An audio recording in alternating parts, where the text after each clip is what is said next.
Assalamualaikum warahmatullahi wabarakatuh. Perkenalkan, nama saya Cahya Wulandari, NIM 1865076 bersama dengan teman saya Yusuf Ansori, NIM 1865041, akan menjelaskan mengenai jurnal kami yang berjudul Clustering on Indonesian Micro Industries in Sub-District Using Cummins Algorithm.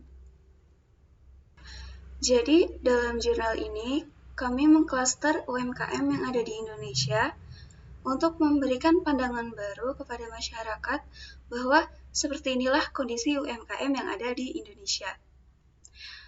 Oleh karena itu, diharapkan hal ini bisa menjadikan pertimbangan dalam menyusun kebijakan yang lebih sesuai terhadap keadaan UMKM tersebut. Untuk mencapai tujuan dari penelitian, kami menggunakan metode CRIPS-DM, yaitu merupakan metode yang standar dalam dunia data mining. Dan untuk algoritmanya, kami menggunakan algoritma Cummins, seperti yang sudah saya sebutkan di judul. Tahapan-tahapan dalam CRIPS-DM diantaranya ada business understanding, data preparation, modeling, evaluation, dan deployment.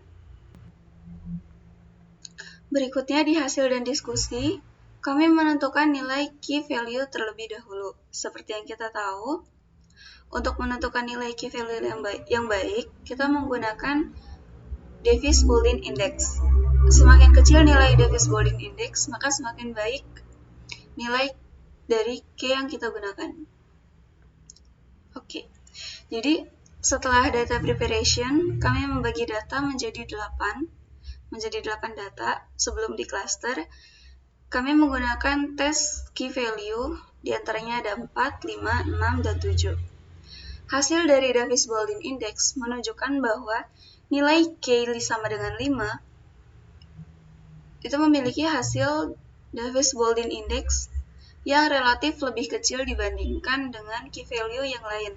Oleh karena itu, dalam penelitian ini kami menggunakan key value sama dengan 5. Nah, selanjutnya, untuk melakukan penelitian, kami menggunakan software RapidMiner untuk mengolah data dengan alasan RapidMiner itu mengizinkan pengguna untuk melakukan perhitungan dengan menggunakan Visual Code, yang mana hasil dari penelitian bisa kita dapatkan lebih cepat. Di sini saya menggunakan contoh data industri gerabah, keramik, dan batu. Kita masukkan algoritma clusteringnya. Di sini menggunakan Cummins, dan nilai K sama dengan 5. Selanjutnya, untuk kita mengeluarkan model visualnya juga. Dan ini datanya juga saya jalankan. Saya naikkan ke atas. Oke. Sekarang kita run.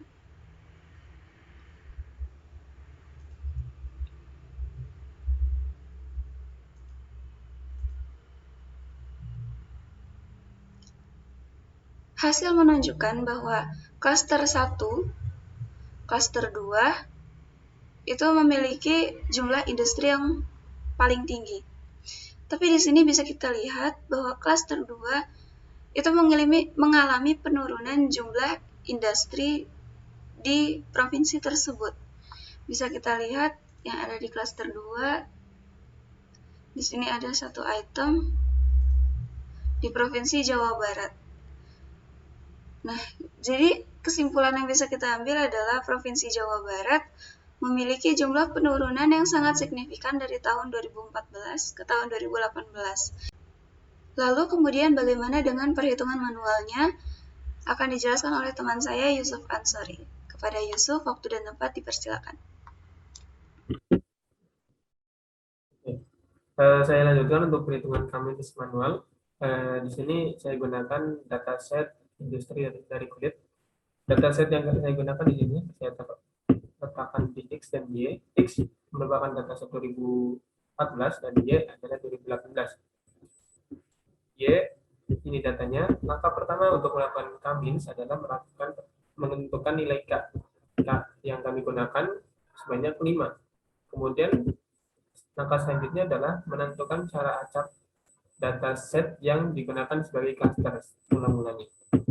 Di sini saya gunakan 6 dan 7, 3 dan 2, 6, kemudian 9 dan 6 untuk klaster 3, 5 dan 14 klaster 4, 3 dan 7 klaster 5. Nah, setelah itu langkah selanjutnya adalah menghitung jarak dengan titik tengah menggunakan rumus Euclidean distance. Nah, rumus yang digunakan kita lihat di sini menggunakan akar dari M atau M itu X1, maksudnya dataset di kolom X dikurangi dengan B7 yaitu data di cluster 1 di kolom X. Ya, pangkatkan 2, kemudian ditambah N7 yaitu di sini 25 dikurangi dengan dataset di cluster 1 pada kolom Y. Kemudian kita pangkatkan. Kemudian pada untuk perhitungan di cluster 2 juga demikian, hanya yang dibedakan adalah perhitungan di clusternya. Cluster 2 berarti perhitungan untuk cluster 2 berarti nilai pengurangannya adalah di cluster 2. Begitu juga dengan cluster 3, pengurangannya di cluster 3, kemudian di cluster 4 juga perhitungannya menggunakan cluster 4, begitu juga dengan cluster 5. Setelah itu kita tinggal drag, kemudian untuk perhitungan di Excel-nya. Hingga akhirnya muncullah nilai seperti ini. Selanjutnya kita menentukan kelas atau nilai terdekatnya berdasarkan nilai kata-katanya, berdasarkan kedekatannya, kedekatan karakteristiknya. Nah, di sini kita gunakan kita mencari nilai minimumnya.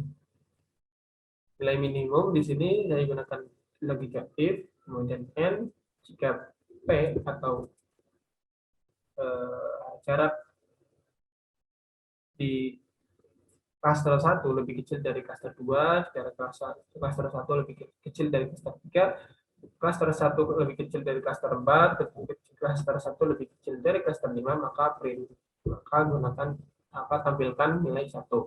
Itu juga dengan cluster 2 jika lebih kecil dari cluster 1, cluster 2 lebih kecil dari cluster 3, cluster 2 lebih kecil dari cluster 4, cluster 2 lebih kecil dari cluster 5, maka berikan atau munculkan nilai 2. Jadi begitu juga dengan cluster 3, maka jika dia paling kecil maka otomatis munculkan nilai 3. Jika cluster 4 terkecil maka munculkan nilai 4. Kemudian else-nya adalah 5. Di sini kita lihat nilainya 2, kita cek kembali bahwa di sini nilai terkecil dari baris pertama itu adalah di kolom cluster 2. Kemudian kembali kita drag yang muncullah nilai seperti ini. Kemudian untuk perhitungan menghitung atau mencari nilai cluster baru yang nantinya akan kita gunakan untuk iterasi selanjutnya, kita gunakan rumus jika kelas nilainya sama dengan 1 karena dia ada di kolom cluster 1, maka munculkan nilai 1. Maka munculkan nilai di X atau di dataset pada kolom X. Jika tidak, maka kosongi. Karena di sini nilainya 2, dia secara otomatis akan kosong. Begitu juga dengan yang di kolom Y, jika nilainya sama dengan 1, kelas sama dengan 1, maka munculkan dataset atau data pada kolom Y. Jika tidak, maka kosong. Lanjut, nah karena di sini nilainya 2, secara otomatis yang akan muncul di 2. 3-nya kosong, 4-nya kosong. Nah, untuk 4 sendiri, maka jika di sininya nilainya 3, maka printkan atau munculkan nilai yang ada di dataset pada kolom X. Nah, ini adalah kolom Y. Kemudian setelah semuanya dilakukan perhitungan, maka kita tinggal drag dan akan muncul hasil seperti itu. Nah, untuk menentukan nilai cluster baru yang akan kita gunakan untuk iterasi selanjutnya, maka kita gunakan rata-rata dari nilai yang ada di sini, yang setelah kita lakukan perhitungan. Nah, kita cari nilai rata-ratanya menggunakan rumus average dari kolom tersebut. Muncul nilai seperti ini. Nilai ini kita gunakan untuk iterasi selanjutnya, yaitu di iterasi 2. Nah, kita masuk ke iterasi 2. Di sini iterasi 2, nilai clusternya telah berubah menjadi nilai rata-rata dari perhitungan yang sebelumnya. Nah, kemudian datasetnya sama, kemudian jarak dengan titik tengah pun rumusnya sama. Yang membedakan hanya pembaginya. Kita menggunakan cluster yang baru. Semuanya sama. Nah, di sini terdapat perbedaan karena nilai dari di sini juga berbeda. Hingga akhirnya nilai kelasnya berbeda. Nah, secara otomatis dapat kita lihat, dapat kita simpulkan bahwa data tersebut masih mengalami perpindahan nilai klaster. Nah, secara otomatis kita melakukan lagi perhitungan ke langkah perhitungan kembali hingga nilai kelas ini tidak berubah sama sekali. Nah, di sini saya gunakan alternatif untuk melihat perbedaan dengan menggunakan nilai galat sama dengan apakah galat sama dengan 0. Jika di sini semuanya 0, secara otomatis nilai dari kelas tersebut sudah tidak berpindah. Nah, di sini jika sudah demikian, maka kita masuk, jika masih di sini masih berpindah, kita masuk ke iterasi ketiga. Di iterasi ketiga jika masih berpindah lagi, maka kita masuk ke iterasi keempat dan selanjutnya. Nah, di sini kami melakukan iterasi sebanyak 15 kali, 14 kali. 14 kali cluster hingga akhirnya muncul nilai 0 semuanya. Kita lihat di sini di nilai galatnya semuanya sama dengan 0. Sehingga iterasi telah berhenti. Secara otomatis nilai kamin atau clustering berhenti. Itu untuk perhitungan secara manualnya.